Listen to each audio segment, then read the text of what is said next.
아는 한 목사님은 그 괌으로 신혼여행을 다녀오셨습니다. 그때가 1990년대 초반이었으니까 당시 그 해외여행이 자유화된 지가 얼마 안 됐던 그런 때였거든요. 그래서 1990년대에 신혼여행으로 자주 가는 곳은 어디였냐면 제주도였어요. 그런데 그때 이 목사님이 괌으로 신혼여행을 갔다 오신 거예요. 그러니까 가기 전에 이 목사님과 사모님이 신혼여행에 대한 기대가 컸고, 가면 이것도 하고 저것도 하고 여기도 가고 저기도 가고 할 계획들을 아주 잘 세웠습니다. 결혼식을 잘 마치고 기대에 부풀어서 비행기에 몸을 실었고 드디어 그 신혼여행지에 괌에 도착을 했는데 약간 뭐가 좀 이상하더라는 겁니다.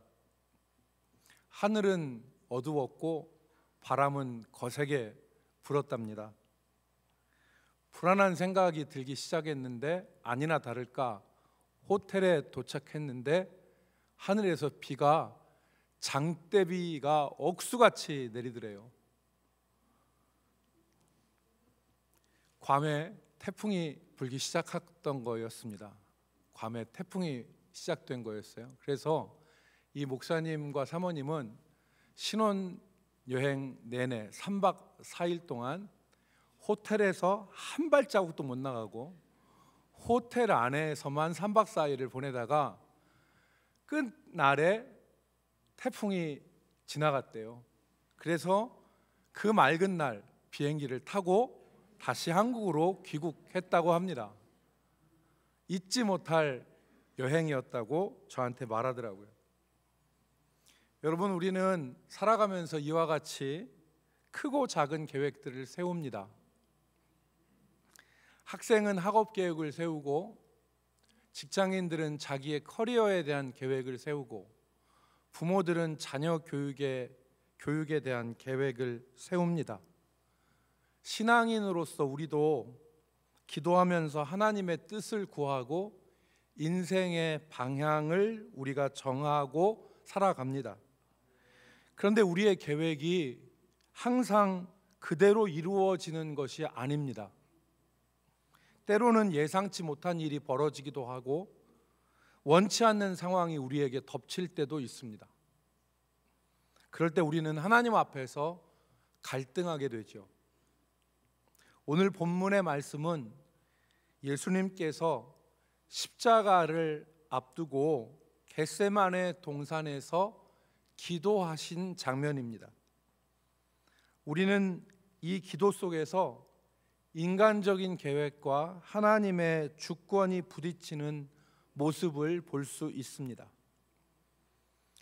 예수님이 오늘 본문에서 보면 이 순간에 얼마나 고민하고 기도하셨는지를 볼 수 있는데, 예수님도 기도하고 고민하셨다면 우리 역시 우리가 살아가는 우리의 삶에서 얼마나 많이 갈등하고 고민하겠습니까?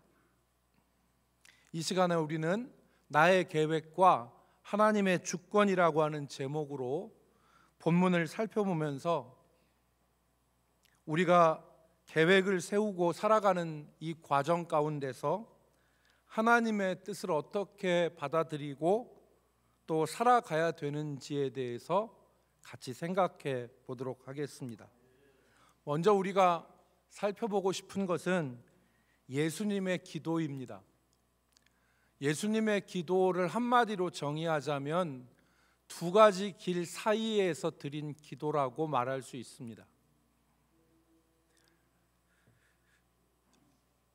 예수님은 이 제자들을 데리고 겟세마네라고 하는 이 동산으로 기도하러 가셨고 거기서 기도하셨습니다.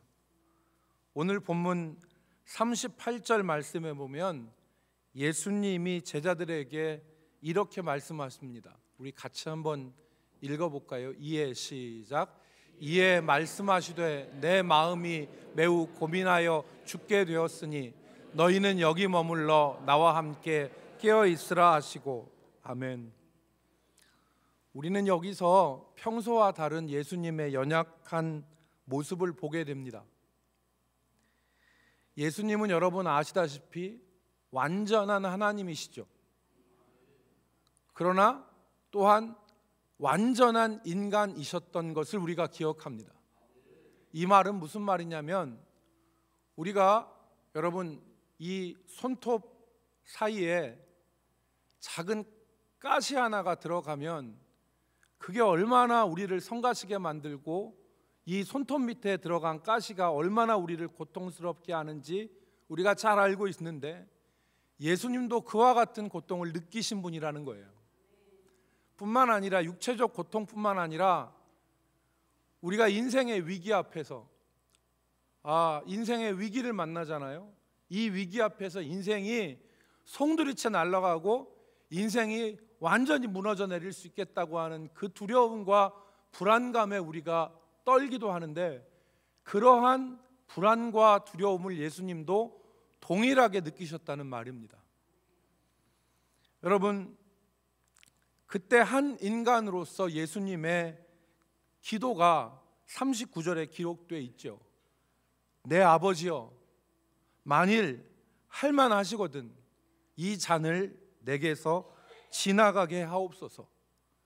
여기서 잔이란 것은 예수님이 받으실 고난과 죽음을 상징하는 말이죠. 그러니까 예수님은 이렇게 기도하신 거예요. 아버지, 이 고난이 할 수 있으시면 내게서 지나가게 해 주십시오. 여러분, 우리가 이런 기도를 하죠. 여러분, 하나 예를 들어보겠습니다. 하나님께서 사람의 생명을 정하시고 그 생명의 길이를 경계를 넘어가지 못하게 하셨어요. 이게 하나님의 뜻입니다. 그런데 만일 우리가 사랑하는 사람이 그 생명의 경계 앞에서 거친 숨을 몰아쉬고 있을 때 우리는 어떻게 합니까? 하나님의 뜻이 어떤 것인지 모르지만 우리는 하나님 앞에 간절히 기도해요. 하나님 살려주세요.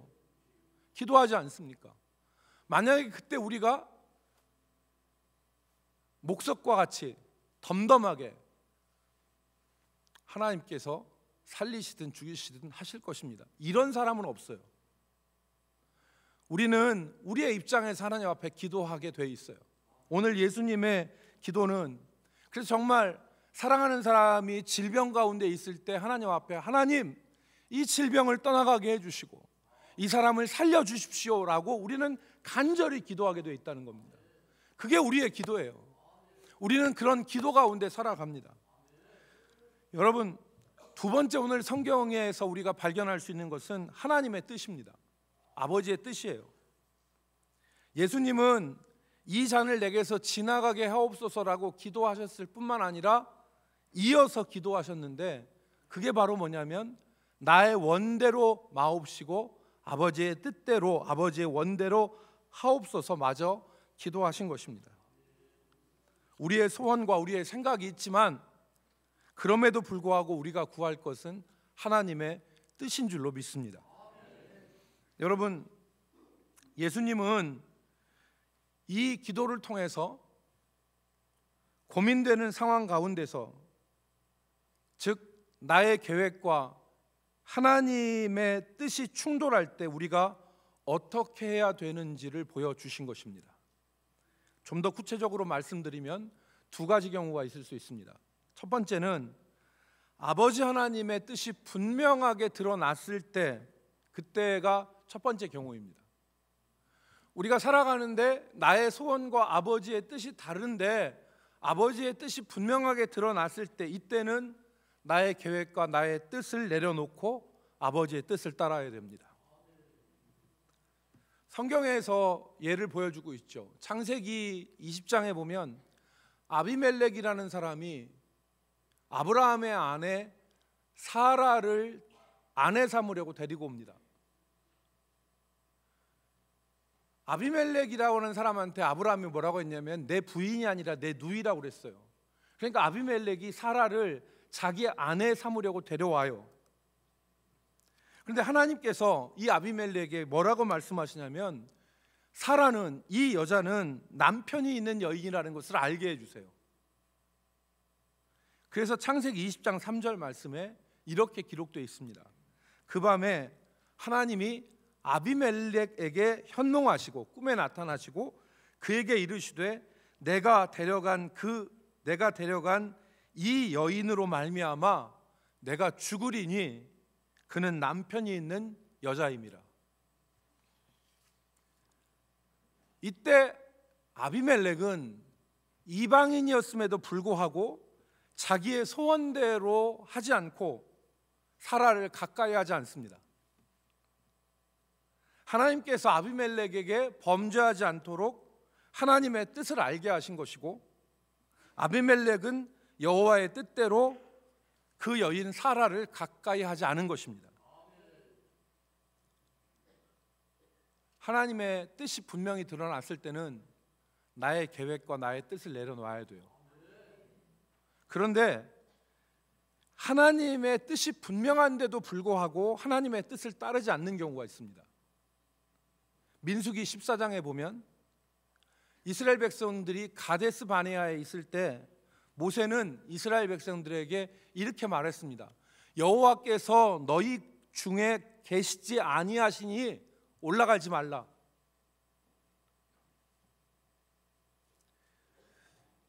그때 이스라엘 백성들이 이렇게 행동합니다. 여러분, 민수기 14장 44절 같이 읽어볼까요? 시작. 그들이 그래도 산 꼭대기로 올라갔고 여호와의 언약궤와 모세는 진영을 떠나지 아니하였더라. 여기에 방점은 그래도에 있는 거죠. 그래도에 하나님은 이스라엘 백성들에게 가데스 바네아에서 올라가지 말아라, 여호와께서 너희와 함께 하시지 않는다라고 말했음에도 불구하고 이스라엘 백성들은 그래도 올라간 거죠. 하나님의 뜻이 분명하게 드러났음에도 불구하고 그래도 올라가는, 여러분, 우리는 이 어리석음에 빠지지 않아야 됩니다. 하나님의 뜻이 분명하게 드러났음에도 불구하고 그래도 기어이 올라가려고 하는 모습이 우리 가운데 있는 거 아니에요? 하나님 우리에게 말씀하시잖아요. 아니다, 그거 아니야 라고 얘기하는데 그래도 올라가는 거예요. 결과는 대패였습니다. 이스라엘 백성들이 모세와 여호와의 궤는 진영에 있고 이스라엘 백성도 홀로 올라갔을 때 아말렉, 이 이스라엘 백성들이 가나안 백성들에게 대패해서 산산이 패배하지 않습니까? 하나님의 뜻이 분명할 때 우리는 나의 뜻과 나의 계획을 내려놓고 아버지의 뜻, 그것을 붙잡는 것이 예수님의 모범이고 성경의 가르침인 것입니다. 두 번째, 하나님의 뜻이 무엇인지 밝히 드러나지 않을 때, 그때가 있습니다. 하나님의 뜻이 내 뜻과 내 소원과 일치하는지 아니면 일치하지 않는지 분명하게 드러나지 않았을 때, 그때 성도는 하나님의 뜻을 계속해서 구해야 합니다. 쉬운 예로 아까 말씀드린 대로 가족이나 사랑하는 사람의 생사가 걸려 있을 때 우리는 하나님의 뜻이 무엇인지 잘 모릅니다. 그때 우리는 우리의 소원대로 기도하는데 그때 계속해서 하나님의 뜻을 구해야 됩니다. 하나님의 뜻이 밝히 드러날 때까지 기도해야 되는 거죠. 여러분, 성경에 보면 에스더서에 나오는, 우리 요즘에 수요일에 에스더서를 보고 있잖아요. 그런데 이 에스더에서 나오는 아말렉 족속 하만이 이스라엘 백성들을 한날 한시에 몰살시키려고 계획을 했어요. 이때 모르드게와 에스더는 하나님이 이 상황 가운데 자기를 살려주실지, 유다 백성들을 살려주실지 아니면 그 고난 가운데 주실지 알지 못했어요. 그때 어떻게 했습니까? 이 모르드게와 에스더 그리고 유다 백성들이 3일 동안 먹지도 않고 마시지도 않고 하나님의 뜻을 구했어요.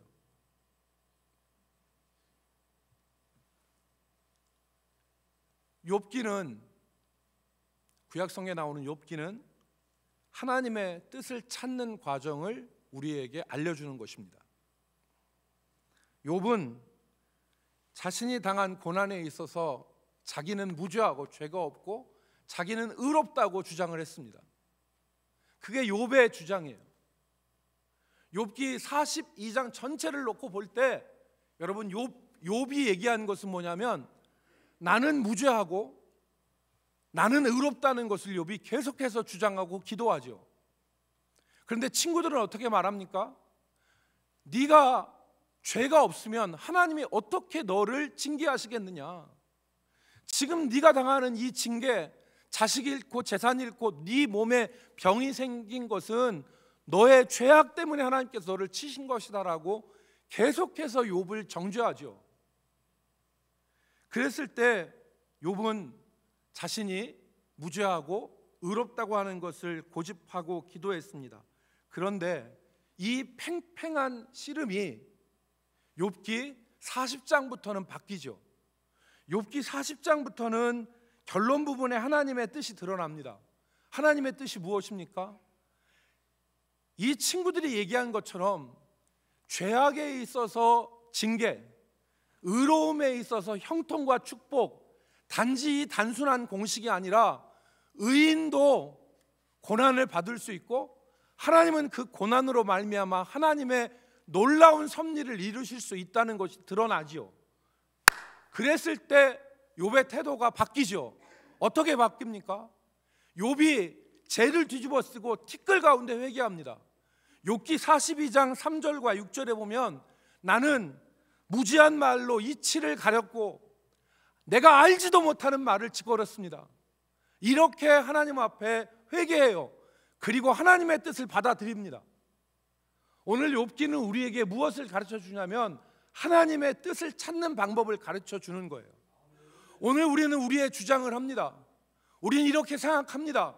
그런데 그것이 절대적이라는 것이 아니고 기도함으로 하나님의 뜻을 찾는 가운데 하나님의 뜻이 밝히 드러나고 그것을 받아들이는 신앙인의 모습을 우리는 성경을 통해서 볼 수 있는 거죠.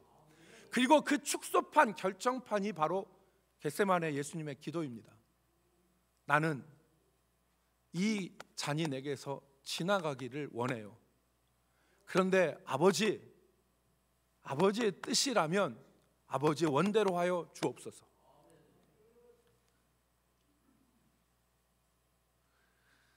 나라를 걱정하시는 분들이 다음 주가 우리나라 참 고비다 이렇게 걱정을 해요.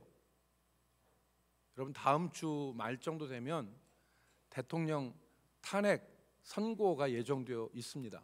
거의 그쯤에는 나올 거라고 하는데 우리 성도들 가운데서도 어떤 분들은 대통령이 탄핵돼야 된다, 이거 꼭 돼야 된다 이렇게 얘기하시는 분도 있고 다른 분들은 대통령 탄핵 반드시 기각돼야 된다 이렇게 지금 주장하고 나라 전체가 양분화되어 있어요. 그런데 우리는 그것들을 100% 완벽하게 우리는 판단할 수 없어요. 하나님은 360도 모든 걸 바라보시지만 우리는 우리가 바라보는 한 면밖에 볼 수 없는 유한함과 한계가 있는 거죠. 그렇기 때문에 우리가 해서 안 될 것은 우리가 원하는 결론이 나오지 않았다고 해서 하나님은 죽었다고 얘기하고 이 나라는 망했다고 얘기해서는 안 돼요. 그거는 신앙인의 자세가 아니에요. 어떤 사람들은 본인의 결과가 나오지 않았을 때 하나님 어디 계시냐, 하나님 죽으셨다 라고 얘기하는 경건하지 않은 말을 해요. 그건 하나님이 원하시는 게 아니에요. 욥은 40장에 걸쳐서 무려 40장에 걸쳐서 자신의 의로움과 자신의 무죄함을 주장을 했어요. 그러나 하나님의 뜻이 드러났을 때는 죄를 뒤집어 쓰고 티끌 가운데서 회개하였어요. 내가 무지한 말로 이치를 가렸고 내가 알지도 못한 말을 했습니다. 내가 회개하오니 하나님 앞에서 하나님의 뜻을 받아들이지 않습니까? 오늘 하나님의 뜻과 나의 하나님의 뜻과 나의 계획이 우리가 충돌될 때 우리는 하나님의 뜻을 끝까지 찾아야 되고 그 뜻 가운데서 아멘으로 순종할 수 있는 주의 백성들이 되어야 되는 것입니다. 두 번째는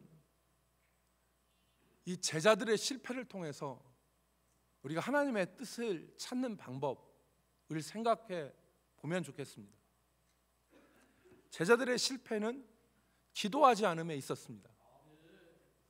제자들은 하나님의 뜻을 따르는 데 실패했는데 그것은 그들이 본문에서 초등학생도 알 수 있는 것은 바로 뭐냐면 그들이 기도하지 않았다는 거예요. 3년 동안 예수님과 동행했지만 제자들은 예수님을 자기 자신이 원하는 메시아로만 생각했어요. 하나님의 뜻을 찾지 않았습니다.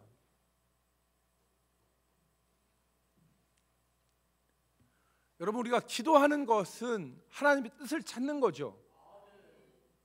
기도하는 것은 여러분 외형적으로 우리가 기도의 자리에 앉는 것, 그것도 기도하는 모습인데 진짜 기도의 핵심은 뭐냐면 하나님의 뜻을 찾는 거예요.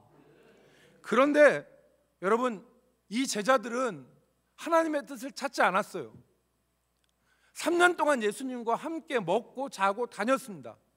그런데 이 예수님을 제자들은 무엇으로 생각했냐면 정치적 메시아, 승리의 메시아로만 생각했던 거죠.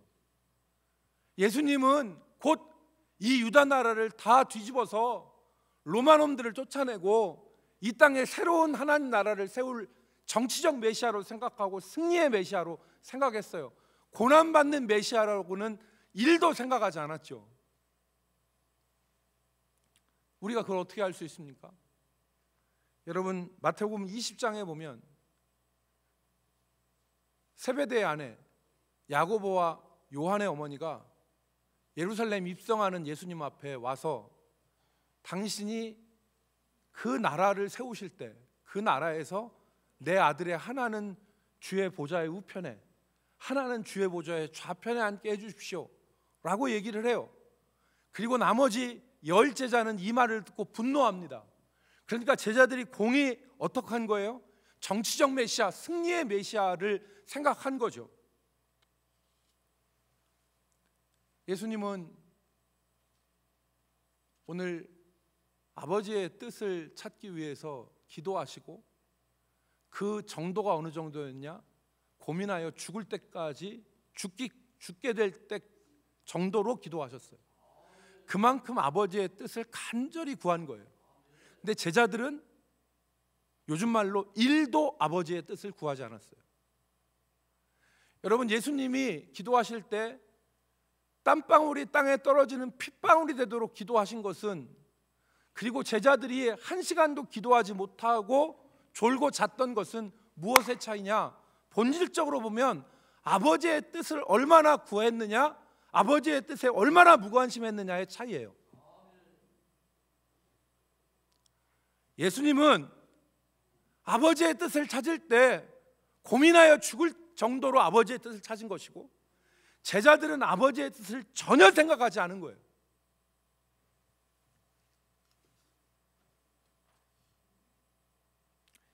여러분 보세요. 39절 말씀에 예수님께서 기도하시는데 얼굴을 땅에 대시고 엎드려 기도하여 이르시되 그랬어요. 여기 노란색 밑줄 친 부분, 얼굴을 땅에 대시고 엎드려 기도하신 것은 자신의 뜻과 계획을 다 내려놓고 철저한 겸손과 낮아짐으로 하나님 아버지의 뜻을 구하신 예수님의 모습인 것입니다. 사랑하는 성도 여러분, 세 가지 하나님의 뜻을 알고 나의 뜻과 계획을 내려놓고 아버지의 뜻에 순종할 수 있는 것은 기도함으로 가능한 것입니다. 다시 한번, 하나님의 뜻을 알고 내 뜻과 계획을 내려놓을 수 있고 하나님의 뜻에 전적으로 순종할 수 있는 것은 기도함으로 가능한 것입니다. 그래서 기도할 때 오늘 성경에 보면 예수님이 기도하실 때 천사들이 예수님을 도왔다 그러잖아요. 뿐만 아니라 기도는 우리의 계획과 우리의 욕심 가운데 숨어있는 시험을 이기게 하는 힘이 있어요.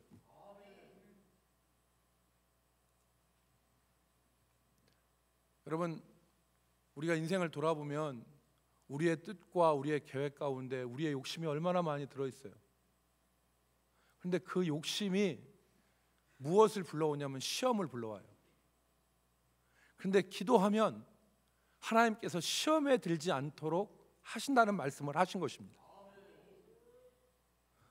자, 정리하겠습니다. 우리가 기도하면 하나님의 뜻이 무엇인지를 찾을 수 있고, 두 번째는 나의 뜻과 계획을 내려놓을 수 있고, 세 번째는 하나님의 뜻에 순종할 수 있는데, 더불어 하나님 주신 것은 우리의 계획과 욕심 가운데 있는 숨어있는 시험들을 이길 수 있는 은혜를 기도를 통해서 주실 수 있는 것입니다. 여러분, 하나님의 뜻을 찾기를 주의 이름으로 축복합니다. 마지막 세 번째, 나의 계획을 내려놓고 하나님의 뜻을 따를 때, 예수님은 십자가를 피하고 싶으셨지만 하나님 뜻에 순종하셨습니다. 그리고 그 순종을 통해서 우리의 구원의 길이 열렸죠. 여러분, 우리도 마찬가지입니다. 하나님의 주권을 인정하고 순종할 때, 그리고 우리의 계획과 욕망을 내려놓고 하나님의 뜻에 순종할 때 하나님이 예비하신 가장 좋은 것들을 우리는 경험할 수 있습니다.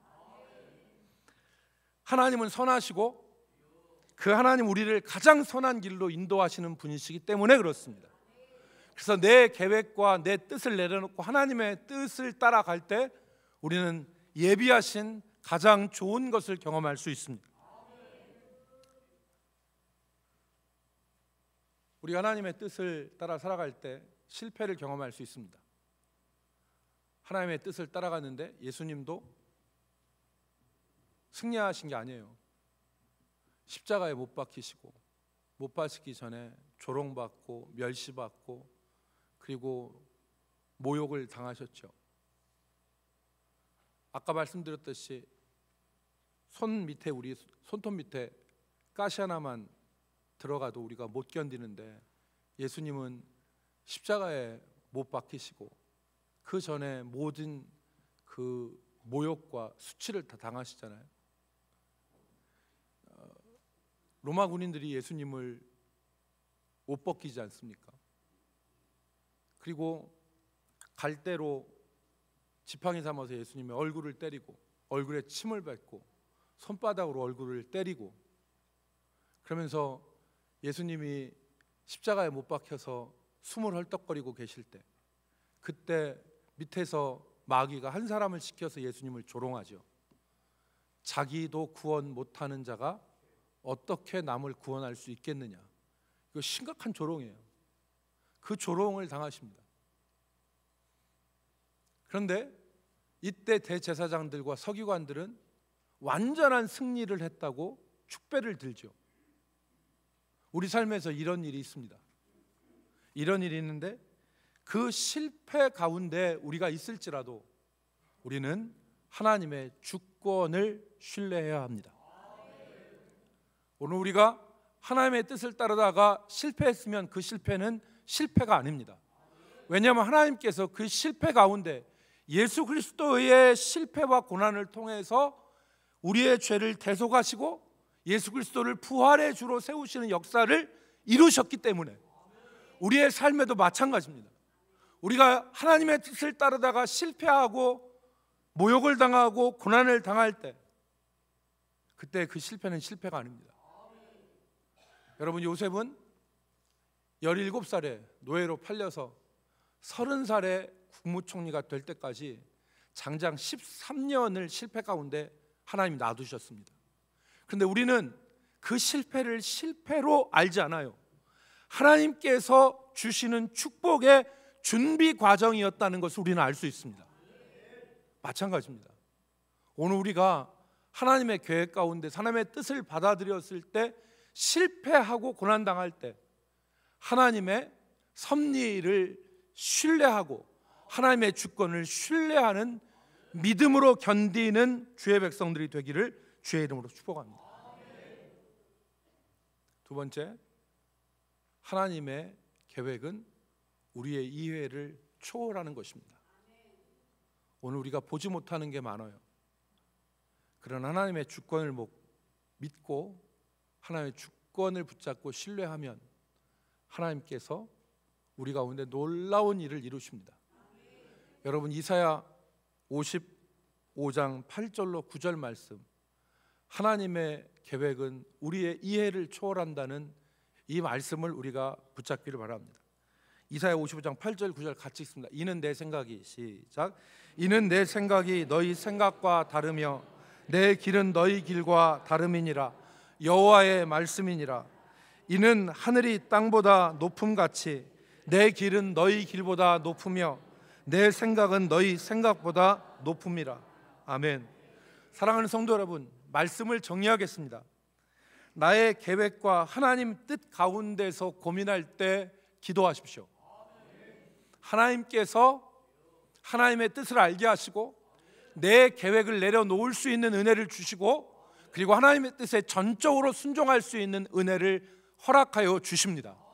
그리고 기도할 때 우리는 우리의 계획과 욕심 가운데 숨어있는 시험에 들지 않는 하나님의 도우심을 덧입을 수 있습니다. 그리고 하나님의 계획을 신뢰하십시오. 하나님의 뜻 가운데 나갈 때 당하는 어려움은 그 어려움 실패로 끝나는 것이 아니라 요셉의 삶과 같이 하나님은 그 실패를 통해서 축복의 과정을 예비하고 계신 것을 우리가 붙잡기를 주의 이름으로 축복합니다. 오늘 우리 삶에서 이 은혜가 있기를, 그래서 우리의 인생이 다 마무리되는 시점 가운데서 하나님께서 내게 은혜를 주셨다고 고백하는 저와 여러분이 될 수 있기를 주의 이름으로 축복합니다. 기도하겠습니다. 거룩하신 하나님,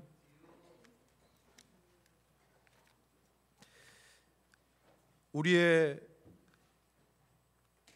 뜻을 하나님께 아뢰고 우리의 소원이 이루어지기를 간절히 기도하며 우리가 살아갑니다. 아버지 하나님, 우리의 뜻과 하나님의 주권이 다를 때 기꺼이 나의 뜻과 계획을 내려놓고 하나님의 주권에 순종하게 하여 주옵소서. 내가 바라고 원하고 계획하고 기도했던 것만이 답이 아니라 하나님이 내게 주신 이 길이 더 좋은 길이라는 것을 우리가 붙잡게 하여 주옵소서. 우리 인생의 주인이 되시고 내 인생의 인도자가 되시며 내 인생길에서 나에게 복 주시는 하나님이 나를 선한 길로 인도하실 것이라는 것을 확신케 하여 주옵소서. 예수님의 이름으로 기도 올리옵나이다.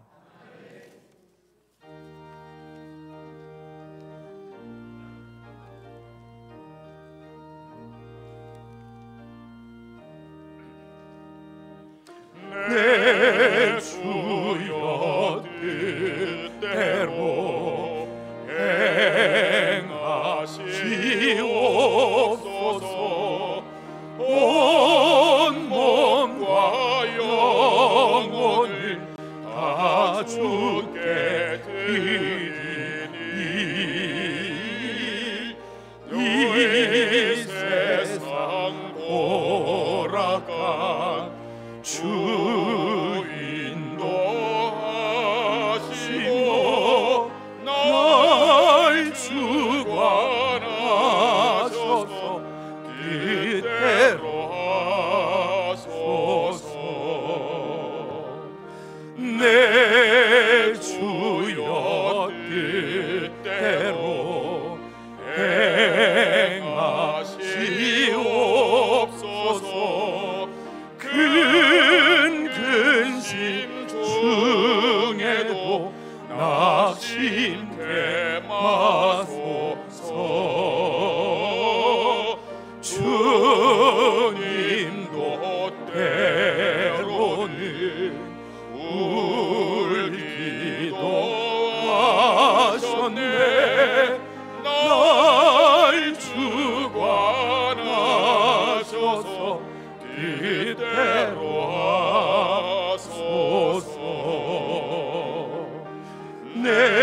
내 주여 뜻대로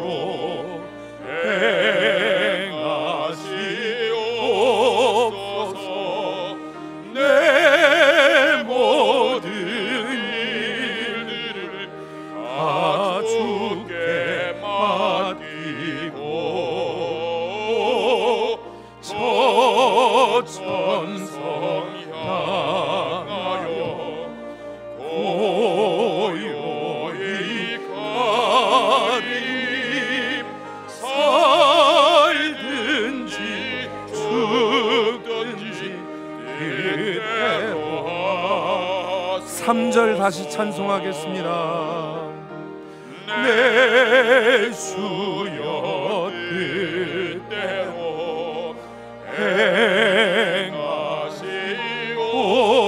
행하시옵소서. 내 모든 일들을 다 주께 맡기고 저 천성 향하여 고요히 가리니 살든지 죽든지 그대로 하소서.